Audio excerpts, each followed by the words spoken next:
Muchas gracias. Todavía buenas tardes. Yo voy a tratar de no repetir los temas que mis colegas han ya expresado, y porque además en las reuniones previas que hemos tenido, de alguna forma y por el perfil que cada uno tiene, nos hemos distribuido un poco los temas con la finalidad de no duplicar y en todo caso de aportar un poco más. Yo voy a tener, por un tema de mi actividad, una referencia mayor a la actividad policial en materia de seguridad ciudadana, y por eso yo he titulado mi tema Seguridad Ciudadana, Políticas Públicas, Respuestas Interinstitucionales y Fortalecimiento de la Policía Nacional.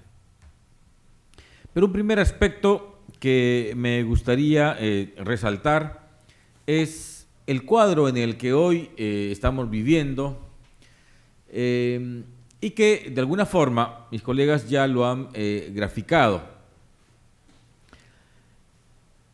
Y creo que el gorro general en el que el país está es que nosotros tenemos hoy una altísima demanda de la ciudadanía por una mayor seguridad, una demanda además absolutamente legítima, y que sin embargo tenemos una victimización del 29.5%, datos de INEI de junio, aunque una percepción de inseguridad en el del 89%. Entre 2011 y junio de este año se ha reducido un poco más de 10% de victimización, y aunque el 29.5% sigue siendo alto, como lo han dicho mis colegas, sin duda es alto, la tendencia aparentemente está interesante, comienza a bajar. Pero en percepción, en lo absoluto se ha movido, sino todo lo contrario. La tendencia ha ido creciendo, y eso es un factor que vale bien la pena analizar. Somos una sociedad de víctimas potenciales. Todos nos sentimos víctimas, y es probable que así sea, aunque no estoy seguro que tenga la dimensión que esas cifras señalan. Pero ¿qué es lo que en nuestro país nos ha puesto en esta situación? ¿Por qué una percepción tan alta? ¿Por qué una policía no adecuadamente preparada a pesar del esfuerzo enorme que hacen la mayoría de sus integrantes? ¿Qué ha pasado en el Perú para tener una situación en materia de seguridad igual al que estamos viviendo hoy? En primer lugar, vale la pena recordar que en la década del 80 y el 90, casi toda nuestra policía ha estado dedicada a la lucha contra el terrorismo. ¿Qué sector policial ha sido más afectado en este proceso? Sin duda el policía que trabajaba en comisarías. Salió de la actividad de atención al ciudadano y se fue a luchar contra el terrorismo. O las propias comisarías surgieron o cambiaron un poco de rostro. Se construyeron parapetos, un policía con un arma larga en la puerta, rostro hostil, porque por supuesto en esos tiempos una comisaría era blanco de ataques de la subversión.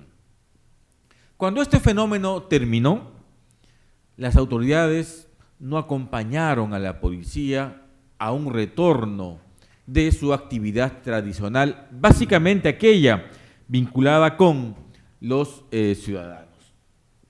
De manera que ese factor me parece un factor importante. Tenemos una generación de policías vinculadas al conflicto, con preparación para el conflicto y con ese esquema, en su mayoría, de trabajo.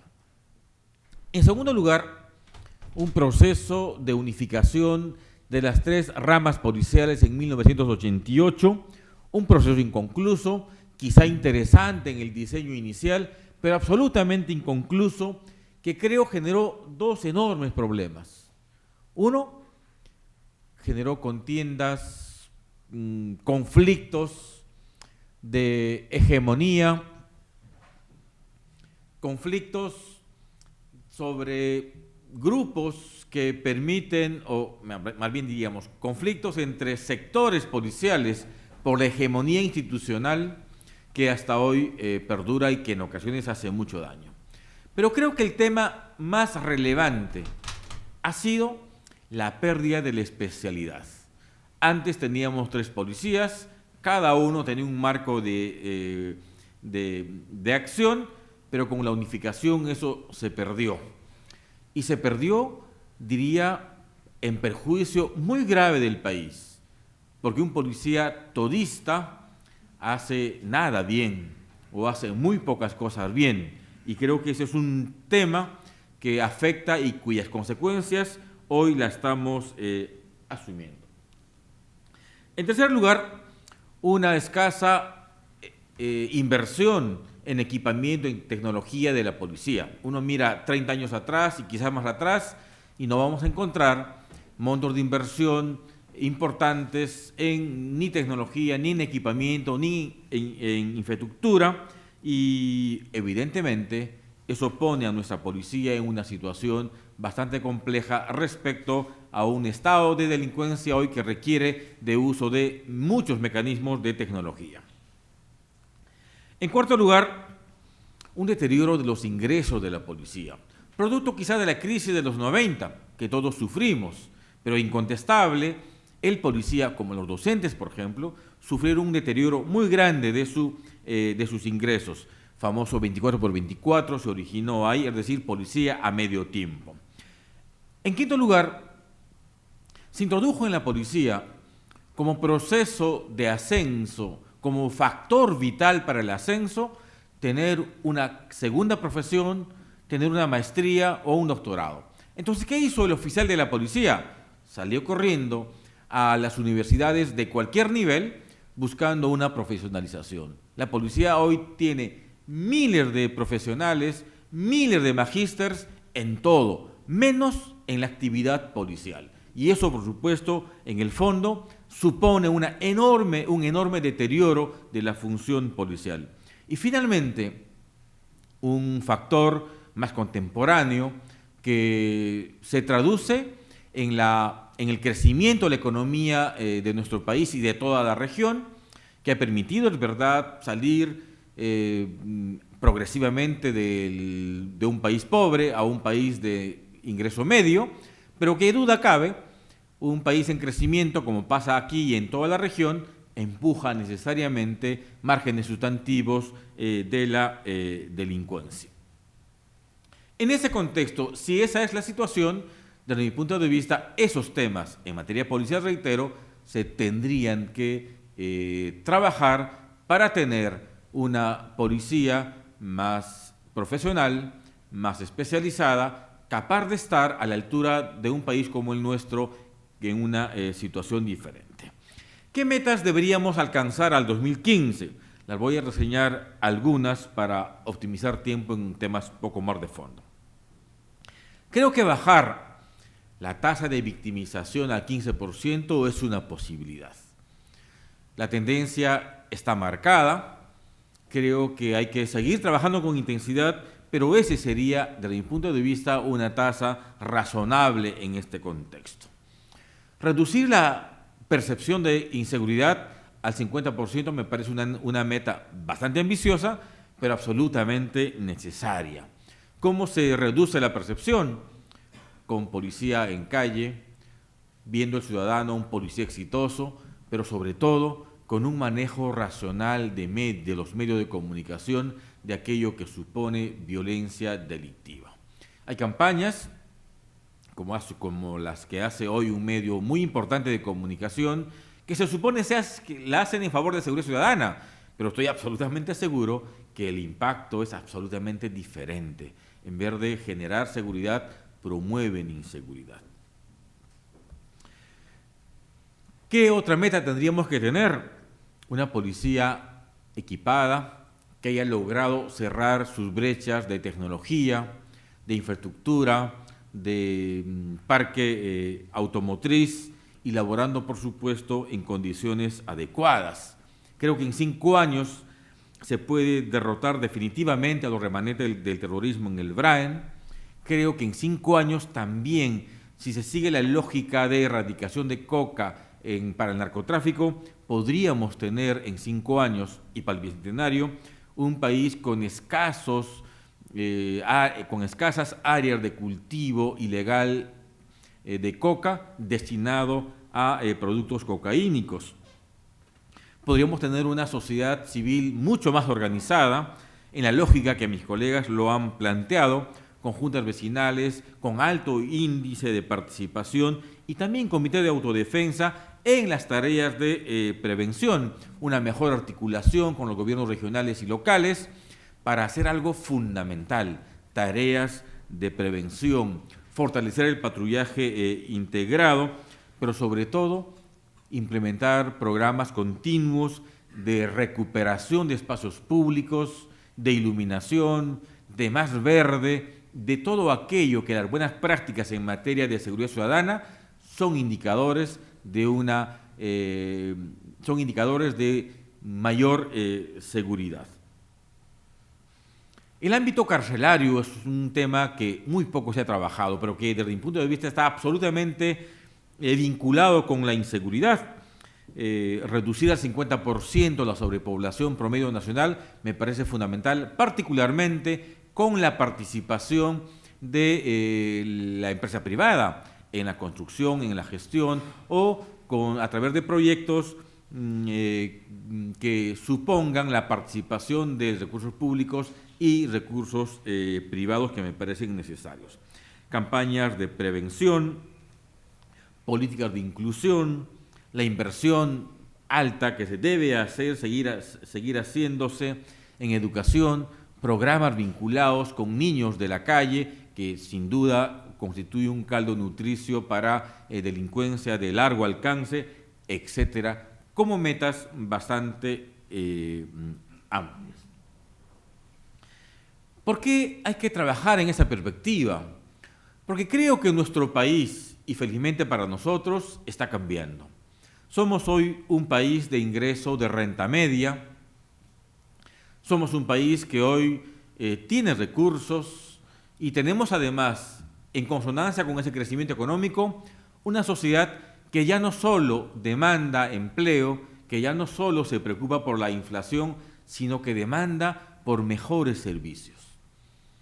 Y eso supone, yo diría, un tránsito también en términos de sociedad, de maduración de la sociedad, de una sociedad pobre a una de renta media. Cuando ahora nos preocupamos por temas no vinculados solamente al desempleo, sino por mejores servicios, eso significa, desde mi punto de vista, una maduración, un tránsito a constituirnos en un país mucho mejor. ¿Cómo gestionamos el cambio que conduce a esa meta? Se preguntaban en el consorcio.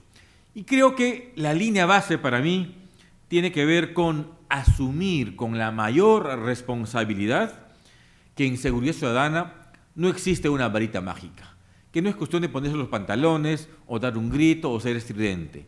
Para mejorar responsablemente la seguridad ciudadana hay que hacer políticas públicas, implementar acciones de corto, mediano y largo plazo. No es que alguien asume un liderazgo, escribe un texto y la seguridad ciudadana cambia de un día para otro. Eso en la política, pero cuando uno hace gestión, si no asume que es real, que no hay varita mágica y que por tanto los resultados se van a ir viendo progresivamente, entonces, solo entonces, podremos generar seguramente cambios en una situación de inseguridad como la que vive el país, y por una razón básica. La delincuencia tiene base social, es multicausal y por tanto requiere de respuestas interinstitucionales, respuestas de todo el sistema penal, de las instituciones del Estado, de la sociedad civil, de la prensa, que duda cabe en un tema así. En ese marco, creo que nuestra Policía Nacional debe cumplir un rol mucho más protagónico. ¿Qué debe hacer? Vamos a ver rápidamente algunos temas que el tiempo corre. Mis colegas se han referido, y yo por supuesto suscribo lo que han dicho, la necesidad de articular con los gobiernos regionales y locales, que me parece una regla básica, así como con la sociedad civil. La alianza ejecutivo vía policía, gobierno local y sociedad civil, comunidad organizada, es la regla para tener éxito. Esa trilogía es muy fuerte, básicamente para tareas de prevención y, por supuesto, tiene un efecto mucho más importante. Promover una cultura de autorregulación en los medios de comunicación me parece también absolutamente importante. Es una lucha constante, Europa ya pasó por este tema, si los medios deben controlarse o no. Obviamente no hay que controlar los medios, pero una política de autorregulación, de un tratamiento razonable, claro, suficiente sobre aquello que pasa en el país me parece necesario, pero el tratamiento exacerbado nos conduce al punto en el que hoy estamos, sociedad de víctimas potenciales. Y por supuesto, la implementación de muchos factores que reduzcan los riesgos sociales. Pero en el ámbito policial, creo que una de las tareas más importantes que alguien debería hacer en perspectiva de lograr esas metas en el Bicentenario es rediseñar las especialidades, recuperar las especialidades para de esa manera un efectivo policial pueda saber si hace labor de comisaría, hace investigación criminal o es un perito de criminalística, que son funciones absolutamente diferentes. O más aún, o si es un policía vinculado a la gerencia en tecnología policial. Pues una de las dificultades más grandes que, por ejemplo, yo he tenido en el sector es cómo gastar dinero. Había muchos recursos, pero la principal dificultad, y no de mala fe, de buena fe, es que la instancia policial no sabe qué pedirte para comprar. Sabe que tiene que tener patrulleros, pero cuesta muchísimo tiempo definir las características técnicas de esos patrulleros. Sabe que se va a comprar armas, pero como hace décadas no se compra, no tienen claridad de qué tipo de armamento hay que comprar. Y ese proceso de especificación de características técnicas, yo diría, es el principal obstáculo que hoy no permite hacer una mucha más inversión en equipamiento, en tecnología, en materia policial, porque eso no lo puede dictar el ministerio, lo tiene que requerir el propio sector policial y lamentablemente, reitero, a pesar del enorme esfuerzo que hacen, ese es un obstáculo que nuestra policía tiene que en el tiempo subsanar, porque dinamizaría muchísimo los procesos de contratación. Y segundo, la reforma del sistema educativo. Tenemos hoy casi 27 escuelas, creo que regionalizar las escuelas resulta fundamental, porque así puedes contratar buenos docentes, ser mucho más exigente, por supuesto con una infraestructura diferente. Hay que continuar con los programas de incremento de la remuneración policial, de las condiciones de atención de su salud y en general de todo aquello que suponga bienestar, porque ese es un indicador de profesionalización en policía. La lucha contra la corrupción, y el rediseño casi ideológico, entre comillas, de cómo hacer prevención y cómo luchar contra la delincuencia común, que es una tarea básicamente de las comisarías. Recuperar entonces aquella capacidad de atención al público que tenía el clásico guardia civil, aquella capacidad de hacer tareas de prevención, de conocer al vecino, de institucionalizar, por tanto, el llamado policía comunitario, me parece fundamental. Y esa es una tarea de un policía que tiene la especialidad de prevención general y que está laborando, por supuesto, en una comisaría, que tenga además capacidad de articular con su alcalde, con su serenazgo, de manejar un mapa del delito integrado y, por supuesto, de articular muy bien con sus juntas vecinales. Ese diseño es un asunto fundamental. Hoy se intenta, pero es un proceso de maduración para que este policía asuma que esa es una tarea relevante. Y en segundo lugar, un diseño diferente de la lucha contra la delincuencia organizada, es decir, fortalecimiento de la investigación criminal, que las buenas prácticas también en materia de seguridad lo dicen. No hay que investigar todo, hay que básicamente buscar blancos relevantes, aquellos líderes de organizaciones, de bandas que se hacen a través de implementar mecanismos de inteligencia policial operativa. Y obviamente hay que fortalecer la capacidad pericial de la policía. En el tiempo se ha perdido mucho, sin embargo, la policía en el mundo es por excelencia el órgano pericial en materia de investigación criminal. En esa idea, fortalecer esa capacidad nos parece fundamental. Y ya para terminar, la reducción de espacios cocaleros, el tráfico y consumo de drogas, la pacificación en el Brain, la intervención policial en conflictos sociales, que es un factor de inseguridad que duda cabe. Me parece absolutamente importante y, por supuesto, continuar cerrando las brechas que hoy tiene la policía en infraestructura, en tecnología, en logística, porque sin herramientas no es posible pedir a la policía una atención al público de manera inmediata, en muy pocos minutos. Sin logística vehicular no es posible hacer un patrullaje adecuado, ni en motocicleta, ni en las calles, ni cuidar las carreteras principales, y para eso se requiere continuidad de políticas de inversión.